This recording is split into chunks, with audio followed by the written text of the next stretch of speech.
चलिए सुनिएगा। आइए सबसे पहले तो नए चैप्टर से रूबरू करते हैं हम लोग। नए चैप्टर में फिजिकल केमिस्ट्री का चौथा नंबर चैप्टर, यानी चैप्टर जो है वो चैप्टर है 4, चैप्टर 4 है। और चैप्टर 4 जो है उसका नाम है chemical kinetics. Chemical kinetics, Hindi में रासायनिक गतिकी कहते हैं। ध्यान से समझना है इस चीज को, ठीक है। रासायनिक गतिकी, रासायनिक गतिकी। बच्चों लोग, ये रासायनिक गतिकी, रासायनिक गतिकी जो है वो बिल्कुल ध्यान में रखिएगा। आपके एग्जाम में 7 नंबर 8 नंबर का सवाल इसमें से आता है। 7 नंबर से लेकर के 8 नंबर तक के इसका सवाल आते हैं और बहुत इंपॉर्टेंट है। चैप्टर पर आने के समय में मैं बता दूंगा कि यही इंपॉर्टेंट क्वेश्चन है जो आपके एग्जाम में आएंगे और कई बार पूछा है। जैसे में हाफ लाइफ टाइम, अर्ध आयु जिसे कहते हैं, है ना, फर्स्ट ऑर्डर ऑफ रिएक्शन, प्रथम कोटि की अभिक्रिया, ये बहुत इंपॉर्टेंट प्रश्न है और कई बार पूछा है ये चीज, इसलिए बात को बिल्कुल ध्यान में रखिएगा, ठीक है। आइए देखते हैं। सबसे पहले तो मैं इसके परिभाषा को जानते हैं कि रासायनिक गतिकी का परिभाषा क्या है। परिभाषा, परिभाषा, आइए परिभाषा के बारे में हम लोग ये जानेंगे। इसका बताया गया है कि रसायन विज्ञान की वह शाखा है, रसायन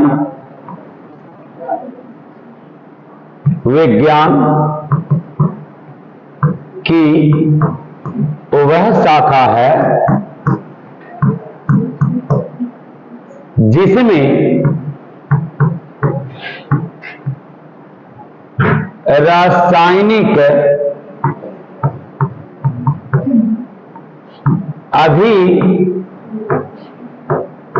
अभिक्रिया के वेग, रासायनिक अभिक्रिया के वेग या गति के बारे में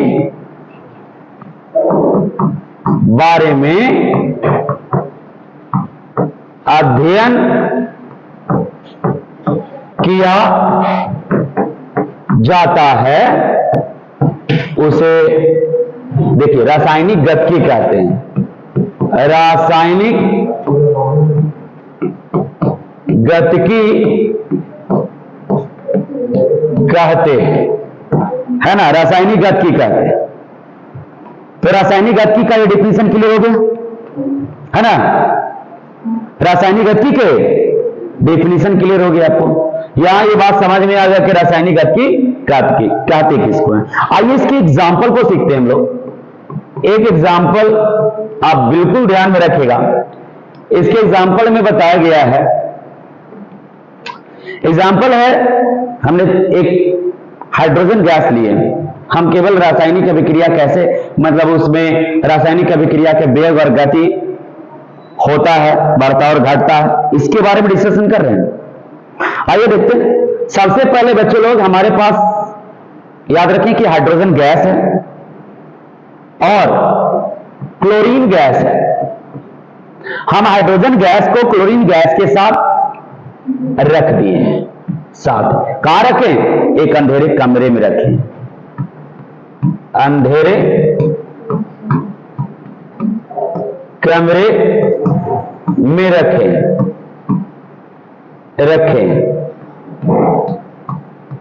हैं, अंधेरे कमरे में रखें। पर क्या यह रिएक्शन हुआ? नहीं हुआ, रिएक्शन नहीं हुआ, अभिक्रिया नहीं हुआ, अभिक्रिया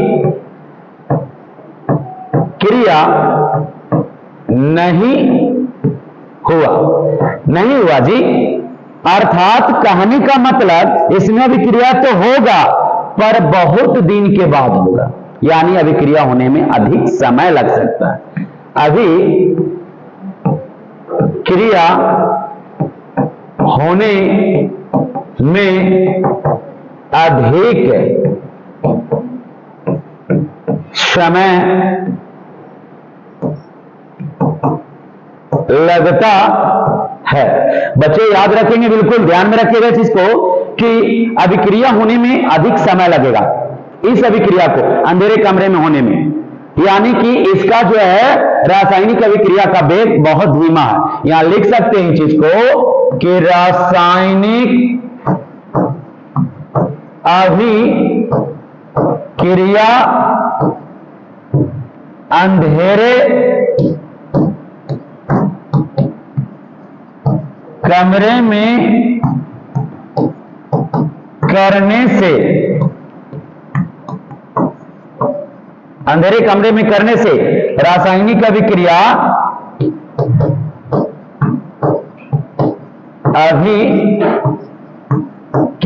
का वेग कम लगता है, माने रासायनिक अभिक्रिया का वेग कम होता है। इसे बिल्कुल ध्यान रखिएगा। तो जो रासायनिक अभिक्रिया मैं करवा करके दिखा रहा अंधेरे कमरे में, वो नहीं हुआ, बहुत कम समय में, कम से कम हजारों वर्ष इसको अभिक्रिया करने में लग जाएगा, है ना। लेकिन आप ध्यान रखिए, जब इसी अभिक्रिया को हम अगले, यानी इसी अभिक्रिया को अगले एग्जाम्पल को, यानी इसी अभिक्रिया को यदि धूप में करवा रहे हैं, सूर्य के प्रकाश की किरणों में करवा रहे हैं, देखिए इसी अभिक्रिया को सूर्य के प्रकाश की किरणों में करवा रहे हैं, यानी हमारे पास हाइड्रोजन गैस है, प्लस में क्लोरीन गैस है, और इसे हम सूर्य के प्रकाश की किरणों में कर रहे हैं, सूर्य प्रकाश की किरणों में करते हैं विद्यार्थी जी। तो बिल्कुल ध्यान रखिए, यह अभिक्रिया होकर के हाइड्रोक्लोरिक अम्ल यानी कि HCl का निर्माण कर देता है, 2HCl का, यानी इसे हाइड्रोक्लोरिक अम्ल कहते हैं, हाइड्रोक्लोरिक अम्ल का निर्माण करता है, यानी इसे अभिक्रिया करवाते हाइड्रोक्लोरिक अम्ल का निर्माण हो जाता है। सो बिल्कुल ध्यान रखिए कि हाइड्रोक्लोरिक अम्ल कैसे बनते हैं। तो यानी ये जो कैसे हुआ, तो यहां पर ये बात को याद रखिएगा कि यह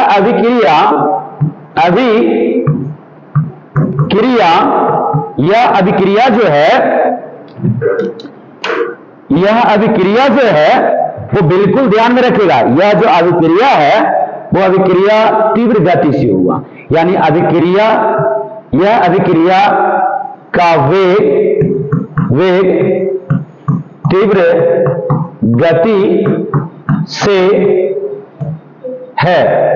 गति से है, यानी अभिक्रिया का वेग तीव्र गति से बहुत जल्दी हो गया। क्यों?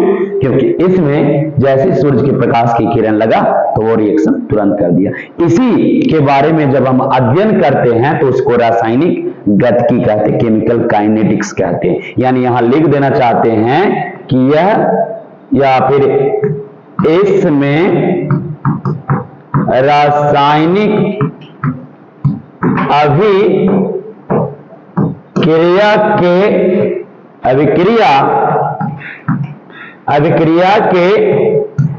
वेग या गति का अध्ययन होता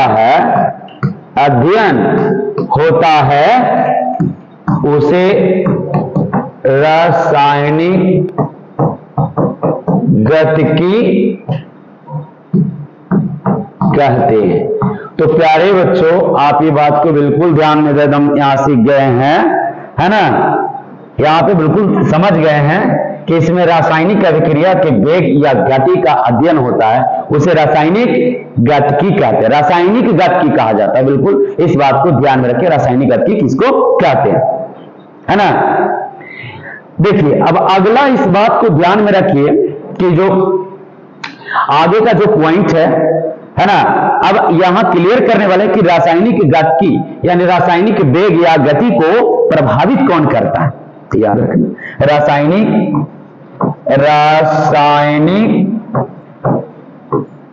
रासायनिक अभिक्रिया को रासायनिक अभिक्रिया के वेग को, रासायनिक अभिक्रिया के वेग या गति को दाब, ताप, सांद्रण, गैस इत्यादि के द्वारा प्रभावित होता है। देखिए ध्यान दीजिएगा कि रासायनिक अभिक्रिया का जो वेग है या गति है उसे कौन प्रभावित कर रहा है? उसको प्रभावित करने वाला दाब है, ताप है, सांद्रण है, गैस है, ये सबके द्वारा प्रभावित हो रहा। यानी केमिकल काइनेटिक यानी रासायनिक गतिकी में, रासायनिक गतिकी के बारे में ये बात कर रहा है कि ताप के द्वारा प्रभावित होगा, ताप के द्वारा प्रभावित होगा, सांद्रण के द्वारा प्रभावित होगा, गैस के द्वारा प्रभावित होगा, ऐसे प्रभावित करने वाले होते हैं। इस बात को बिल्कुल ध्यान में रखिएगा।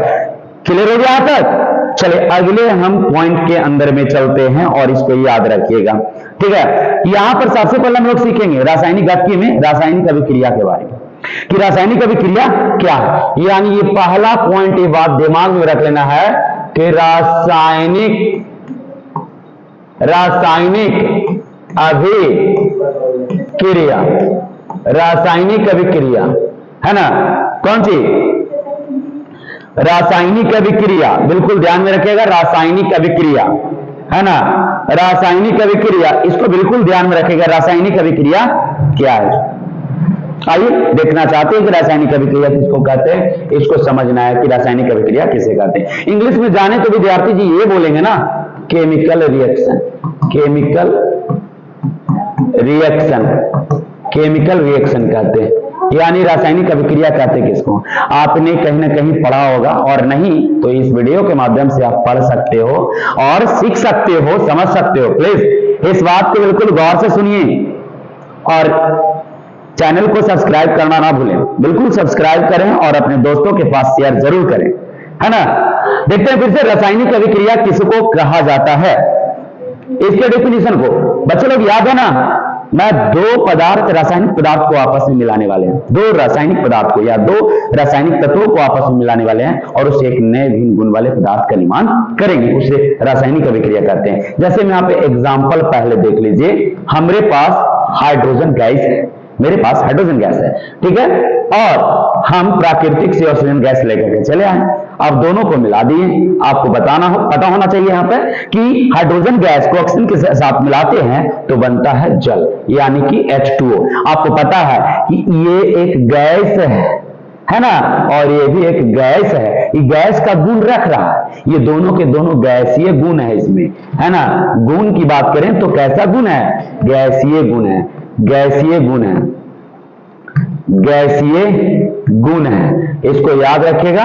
लेकिन यहां देख रहे हैं कि ये लिक्विड है, द्रव अवस्था में है, यानी इसमें जो गुण आया है वो गुण कैसा है? द्रव है। इसको याद रखिएगा कि जल जो प्राप्त हुआ वो द्रव है, और यहां जो देख रहे हैं वो गैसीय। तो इसके रिएक्शन करने पर, यानी इसका अभिक्रिया करने पर ही प्राप्त हुआ है। दो रासायनिक पदार्थों को या दो रासायनिक तत्वों को या दो रासायनिक अणुओं को आपस में मिला दिए हैं तो जाकर के एक नए पदार्थ, भिन्न गुण वाले पदार्थ का निर्माण हुआ है, उसे रासायनिक अभिक्रिया कहते हैं। चलिए देखिए, इसको हम लिख करके दिखाते हैं आप लोग को कि क्या इसका रासायनिक अभिक्रिया होता है। आइए लिखेंगे कि जब दो या दो से अधिक रासायनिक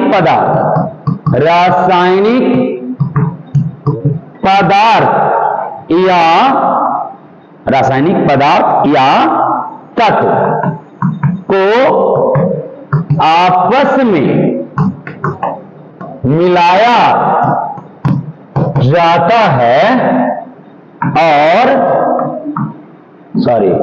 यहां मिलाया जाता है तो एक नए भिन्न गुण वाला नए भिन्न गुण वाले नए भिन्न गुण वाले पदार्थ का निर्माण होता है, का निर्माण होता है, उसे क्या कहेंगे? रासायनिक अभिक्रिया कहते हैं। अभिक्रिया कहते हैं। तो बच्चे लोग ये बात बिल्कुल ध्यान में रखिए आप कि रासायनिक अभिक्रिया किसे कहते हैं। ये बात यहां कंप्लीट करवा दिए गए कि हाइड्रोजन गैस ऑक्सीजन गैस को आपस में मिलाए हैं, बना है जल, है ना। दो गैस को आपस में मिलाने पर एक द्रव बनता है, यहां हमको पता हो गया। यानी गुण गैसीय था और यहां पर गुण द्रव में था, यानी द्रव में आया तो नए गुण वाले आए कि नहीं आए, तो इसको रासायनिक अभिक्रिया कहते हैं। चलिए, क्या रासायनिक अभिक्रिया का मतलब समझ में आ गया? आइए रासायनिक अभिक्रिया के बाद की माने जो है पॉइंट के बारे में जानते हैं। रासायनिक अभिक्रिया में इधर अभिकारक है और इधर प्रतिफल है। क्या इस अभिक्रिया को करवाने वाला कोई था? है ना, उत्प्रेरक यानी कि उष्मा था। तो इस उत्प्रेरक किसको करें, इसके बारे में जानते हैं, और अभिकारक किसे कहते हैं इसके बारे में जानते हैं। चलिए अगले हम स्लाइड के अंदर में जाते हैं और इसको क्लियर करते हैं। ध्यान में रखिएगा चीज को। आइए एक रिएक्शन के माध्यम से हम लोग इसको समझते हैं। यहां पर अभी लिखे थे कि H2 + O2, है ना। कोई और ले लेते हैं इस बार, और कोई एग्जाम्पल में लेते हैं। एग्जाम्पल में यहां पर क्लियर कर लेते हैं हम लोग कि H2SO4 को NaCl, यानी कहने का मतलब अम्ल को लवण के साथ अभिक्रिया किया गया, अम्ल को लवण के साथ अभिक्रिया किया गया। तो बताइए क्या बनेगा, पता है? अब इसको हम तोड़ के समझा देते हैं, आप समझ लीजिएगा इस चीज को, है ना। इसके पास एक प्लस और इसके पास दो माइनस होते हैं। इसके पास एक प्लस, इसके पास एक माइनस होता है। आपको पता ही है कि प्लस वाले माइनस के साथ जाते हैं और प्लस वाला माइनस के साथ जाता है। तो इस तरह से यदि हम करें यहां पे, तो आता है रिजल्ट, यानी परिणाम आता है। एक पहला सोडियम आता, धातु पहले लिखा जाता है यौगिक में, और इसके बाद SO4 यानी कि Na2SO4। टू क्यों?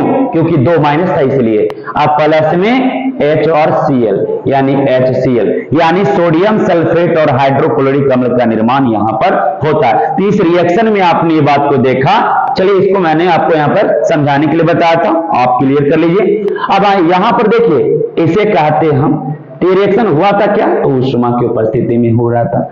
अब एक बात और ध्यान रखिए, इसको क्या करें? इसको कहा जाता है अभिकारक, है ना। अभिकारक इंग्लिश जानेंगे तो रिएक्टेंट, रिएक्टेंट होता है, रिएक्टेंट होता है। और यहां से लेकर के यहां तक को कहा जाता है प्रतिफल, प्रतिफल यानी कि इंग्लिश में प्रोडक्ट कहते हैं। और बीच में जो आया है ये, इसे उत्प्रेरक कहते हैं, और इसे इंग्लिश में कैटेलिस्ट कहते हैं, यानी उत्प्रेरक कहा जाता है। बच्चे लोग इसको बिल्कुल ध्यान में रखिएगा कि उत्प्रेरक कहते हैं। आइए इन सभी की परिभाषा यानी डिफिनीशन के बारे में जानते हैं। बहुत आसान है और बहुत इजी है, क्योंकि ये केमिकल काइनेटिक्स में हम लोग पढ़ रहे हैं, रासायनिक गतिकी में पढ़ रहे हैं, तो कंप्लीट होगा हम लोग को, और ये सब जानकारी जरूरी है। आइए देखते हैं। सबसे पहले जानते हैं अभिकारक। अभिकारक, भाई अभिकारक किसे कहते हैं? अभिकारक किसे कहते हैं? आइए, जो रासायनिक अभिक्रिया में भाग ले रहा है, जो पदार्थ रासायनिक अभिक्रिया में भाग ले रहा है, जो पदार्थ रासायनिक जो पदार्थ रासायनिक अभिक्रिया में, रासायनिक अभिक्रिया में जो पदार्थ रासायनिक अभिक्रिया में भाग लेता है उसे अभिकारक कहते हैं, अभिकारक कहते हैं। तो ये बिल्कुल ध्यान में रखिएगा, अभिकारक किस कहते हैं? तो जो पदार्थ रासायनिक अभिक्रिया में भाग लेता हो उसे अभिकारक कहते है। अब जैसे मैं एग्जाम्पल की बात करूं तो सिंपल सा अभी अभी जस्ट बोले थे एक छोटा सा example, hydrogen gas plus oxygen gas. आपको मालूम है कि हाइड्रोजन गैस और ऑक्सीजन गैस ये क्या एक अभिकारक भाग लिया है ये। तो चलिए ये भी कंप्लीट हो गया। अब हम प्रतिफल की बात करेंगे। प्रतिफल की बात करते, देखिए प्रतिफल क्या कहता है, जो प्रतिफल प्रतिफल प्रतिफल बिल्कुल ध्यान में रखिएगा, प्रतिफल किसे कहते हैं। आइए क्लियर हो जाना चाहिए प्रतिफल किसे कहते हैं। यानी जो पदार्थ रासायनिक अभिक्रिया के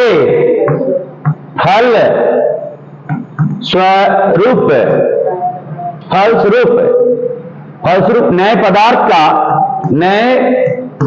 पदार्थ का निर्माण होता हो तो उसे प्रतिफल कहते हैं। बच्चे लोग ये प्रतिफल का हो गया। जैसे मैं कह दूं यहां पे रिएक्शन करने के लिए कि H2 प्लस O2 से बना, तो H2 प्लस O2 से क्या बना भाई, H2O बना ना। यदि बैलेंस करना चाहेंगे तो यहां 2 लगा देंगे और यहां 2 लगा देंगे, बैलेंस हो जाएगा। ये जो प्राप्त हुआ है यही हो गया प्रतिफल, इसी को प्रतिफल कहते हैं। तो बिल्कुल आपको ये बात कंप्लीट हो गया कि प्रतिफल किसको कहते हैं। आइए दूसरा नंबर, उत्प्रेरक किसे कहते हैं। उत्प्रेरक किसे कहते हैं। तो बच्चे लोग याद रखना, जो रासायनिक अभिक्रिया के वेग को बढ़ा रहा हो और जो रासायनिक अभिक्रिया के वेग को घटा रहा हो, मतलब बढ़ाना और घटाना किसको, रासायनिक अभिक्रिया को। तो जो पदार्थ ऐसा काम कर रहा है ना, तो यहां लिख देंगे है ना कि जो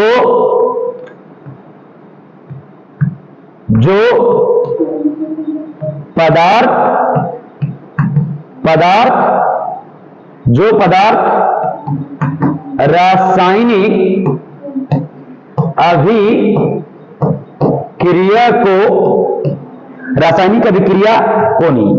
रासायनिक अभिक्रिया के वेग को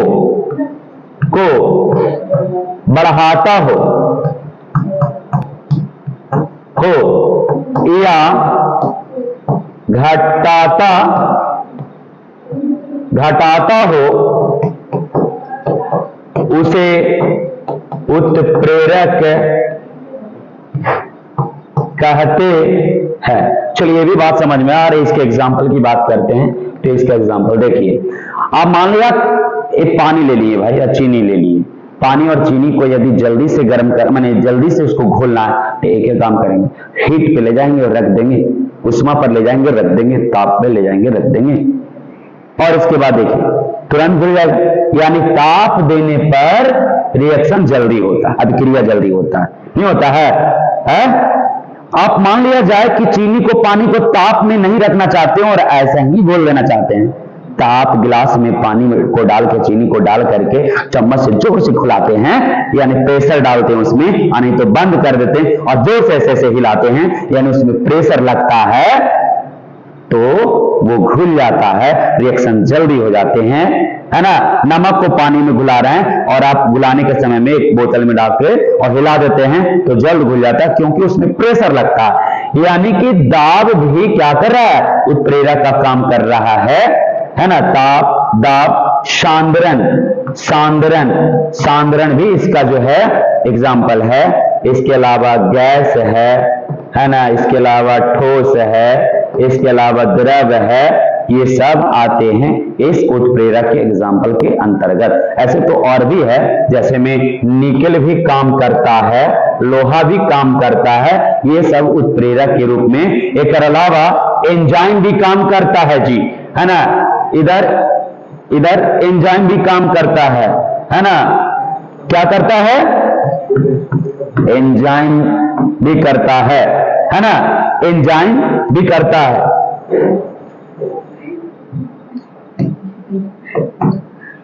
एंजाइम भी काम करता है। तो ये प्रेरक मतलब समझ में आ गया क्या होता है जो। चलिए ये बात क्लियर हो गया कि प्रेरक किसे कहते आपको डॉट इसमें। आइए उत्प्रेरक के बाद हम लोग सीखते हैं आगे, है ना। यहां पर बिल्कुल ध्यान में रखिएगा इस चीज को, उत्प्रेरक कंप्लीट हो गए। अब जो है रासायनिक अभिक्रिया जो हो रहा था, वो रासायनिक अभिक्रिया रासायनिक गतिकी के द्वारा हमको पता चल रहा है, रासायनिक गतिकी के द्वारा, यानी रासायनिक अभिक्रिया रासायनिक गतिकी के माध्यम से पता होता है। यानी यहां लिख देंगे कि रासायनिक अभिक्रिया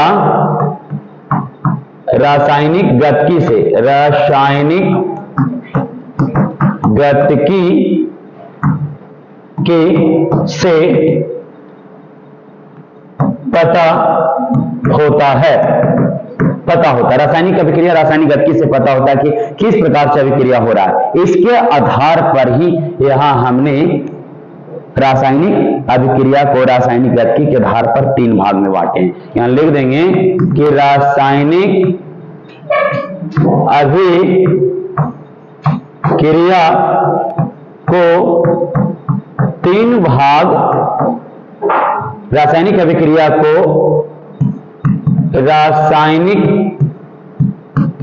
गतिकी के आधार पर 3 भाग में बांटा गया है। माने किसके आधार पर बांटा गया है? रासायनिक गतिकी के आधार पर। पहला इसको कहते हैं फास्ट रिएक्शन, तीव्र अभिक्रिया, है ना, तीव्र अभिक्रिया, यानी इंग्लिश में फास्ट रिएक्शन, फास्ट रिएक्शन कहते हैं। दूसरा आता है स्लो रिएक्शन, यानी मंद अभिक्रिया, मंद अभिक्रिया, अभिक्रिया इंग्लिश में स्लो, SHLOW, स्लो, है ना, स्लो, स्लो रिएक्शन, रिएक्शन। और तीसरा स्लो रिएक्शन के बाद आता मृदुल अभिक्रिया, मृदुल अभिक्रिया, अभिक्रिया। और इंग्लिश में जानते हैं क्या कहते हैं? है अभिक्रिया, मृदुल अभिक्रिया मॉडरेट रिएक्शन को कहते हैं, moderate, moderate, moderate reaction, moderate reaction, moderate. तो 3 को होता है, तीव्र अभिक्रिया होता है, मंद अभिक्रिया होता है, मृदुल अभिक्रिया होता है। आइए इन तीनों का डिफिनेशन को हम लोग जानते हैं और एग्जाम्पल के साथ इसके बारे में हम लोग पता करते हैं, है ना। तो आइए देखते हैं कि क्या कहता है इसको जी। यानी सबसे पहले इस बात को बिल्कुल ध्यान में रखिएगा यहां पे कि हम लोग तीव्र अभिक्रिया कहते किसको, बहुत आसान है, इजी है ना। पहला नंबर में तीव्र अभिक्रिया, अभिक्रिया, तीव्र अभिक्रिया, है ना, तीव्र अभिक्रिया, इसको याद रखिएगा, तीव्र अभिक्रिया।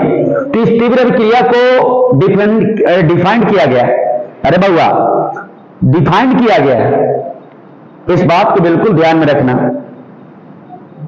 वैसा रासायनिक अभिक्रिया, वैसा रासायनिक अभिक्रिया जिसमें रासायनिक अभिक्रिया तीव्र गति से होता है, वैसा रासायनिक अभिक्रिया जिसमें रासायनिक अभिक्रिया क्या हो, तीव्र गति से होता हो, यानी इसमें वेग जो है बहुत जल्दी लगता है, ये गति जल्दी लगता है, उसको तीव्र अभिक्रिया कहते हैं। तो इसको याद रखिएगा। यानी हम बोलेंगे कि वैसा रासायनिक अभिक्रिया जिसमें, वैसा रासायनिक अभिक्रिया जिसमें वेग तीव्र गति से लगता हो, वेग तीव्र गति से लगता हो, लगता हो, है ना, वैसा रासायनिक अभिक्रिया जिसमें अभिक्रिया में वेग, अभिक्रिया में वेग तीव्र गति से लगता हो, अभिक्रिया में वेग, जिसमें अभिक्रिया में वेग, यहां लिख दें क्रिया में वेग तीव्र गति से लगता हो उसे तीव्र अभिक्रिया कहते हैं। अभिक्रिया कहते हैं। जैसे एक एग्जांपल में एक सिंपल सा बात है ना, क्या है एग्जांपल में, इस बात को ध्यान में रखिएगा। जैसे सल्फ्यूरिक अम्ल है, उसको बेरियम क्लोराइड के साथ, के साथ ऊष्मा की उपस्थिति में करवाया गया रिएक्शन। अब बताइए, ये चीज ऊष्मा की उपस्थिति में करवाएगा तो बताइए क्या बनाएगा? BeSO4 अब प्लस बना देगा HCl, बाकी बैलेंस करने पर 10 संतुलित होता है। तो ये तीव्र अभिक्रिया का एग्जांपल हो गया। आइए दूसरा बात करते हैं हम लोग मंद अभिक्रिया। क्या बात करते हैं? मंद अभिक्रिया, है ना। अब मंद अभिक्रिया कहते किसको? तो बोलेंगे वैसा रासायनिक अभिक्रिया, वैसा रासायनिक अभिक्रिया जिसमें, वैसा रासायनिक अभिक्रिया जिसमें अभिक्रिया का वेग धीमी गति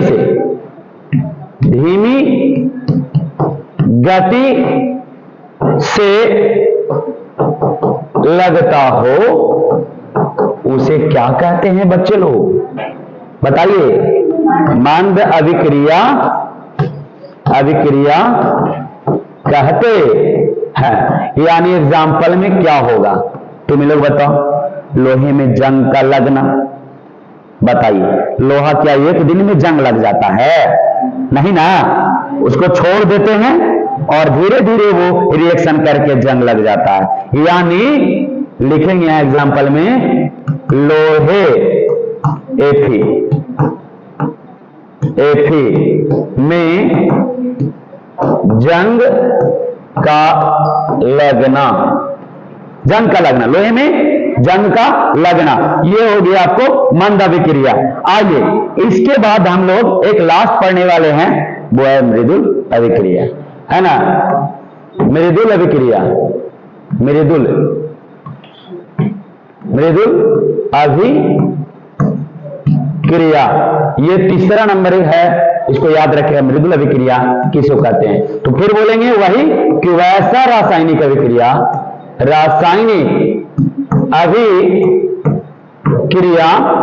है ना, वैसा रासायनिक अभिक्रिया, लास्ट है रासायनिक अभिक्रिया, वैसा रासायनिक अभिक्रिया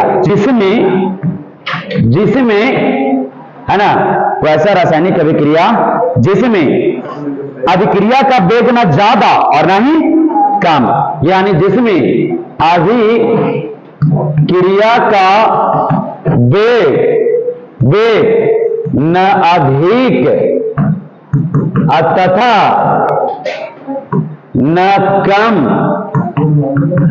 होता है, बल्कि कि इन दोनों के बीच का वेग होता है, उसे मृदुल अभिक्रिया कहते हैं। अब जैसे में तुम कपूर के बारे में बात करो, कपूर न ज्यादा है फास्ट और न ज्यादा है स्लो, कुछ समय के लिए रखो गायब हो जाएगा। नहीं, कपूर जो है वो क्या है, कुछ समय के लिए रखो ना, गायब हो जाएगा। आए समझ में बात को? चलिए सबसे पहले मैं ऑनलाइन वाले विद्यार्थी को ये बात बताना चाहता हूं कि अगले फिर से एक नए लेक्चर के साथ आएंगे और इस केमिकल काइनेटिक्स के चैप्टर्स को कंप्लीट करेंगे। ठीक है, अब ये फर्स्ट लेक्चर है। सबसे पहले मैं बता देता हूं, आप लोग इस वीडियो को अधिक से अधिक स्टूडेंट के बीच में शेयर कीजिए, सब्सक्राइब कीजिए, लाइक कीजिए और कमेंट कीजिए। आपका सपोर्ट ही एक टीचर को बलवान बनाता है, आपका सपोर्ट ही एक टीचर का बलवान बनाता है। आप विद्यार्थी हो, एक युवा हो, एक युवा आवाज हो, इस आवाज को उठाओ और पढ़ो। पढ़ने के अलावा और कुछ है नहीं। बस जितना मजेदार केमिस्ट्री को बना दिए हैं और भी मजेदार बनाएंगे, बस साथ आप लोग का चाहिए। ओके, थैंक यू, धन्यवाद, जय हिंद।